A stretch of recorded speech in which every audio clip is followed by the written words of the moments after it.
వంక చూసి, దేవి ఈరోజు నేను వచ్చేసి నా మాట నేను నిలబెట్టుకోలేకపోయినా దేవి, నాకు ఒక సంతానం కానీ ఇచ్చుంటే ఈరోజు నేను నా మాట నిలబెట్టుకుంటానని చెప్పి అంటాడు. అప్పుడు పరమేశ్వరుడు అన్నారు, మహారాజా ఇప్పుడు కూడా అవకాశం ఉంది. నీ భార్య గర్భవతి, ఆ పిండాన్ని తీసి ముక్కలుగా తరిగి దాన్ని రోట్లో రుబ్బి ఆ తైలాన్ని నాకు పట్టేసావనుకో నీ ఆరోగ్యం బాగవుద్దని చెప్పి అంట. నా ఆరోగ్యం బాగవుద్ది, నీ మాట నువ్వు నిలబెట్టుకోవచ్చు అని చెప్పి అంటారు. అవునంటారు. అప్పుడు వెంటనే వాళ్ళ భార్యను పాపం పడుకుంటుంది. ఆమె కూడా బాగా కోఆపరేషన్ చేసింది, సహకరించింది. వెంటనే ఆయన కడుపు మీద ఆయన కత్తిపట్టి ఆ కడుపు కోస్తాడు.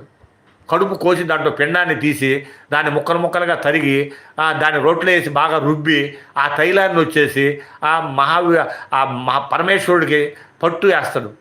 అప్పుడు ఇదంతా చూసిన అమ్మవారికి కరుణామూర్తి కదా, ఆమె తట్టుకోలేకపోయింది. ఒక స్త్రీకి ఇంత జరిగిందని చెప్పిన అమ్మవారు వెంటనే పరమేశ్వరుడు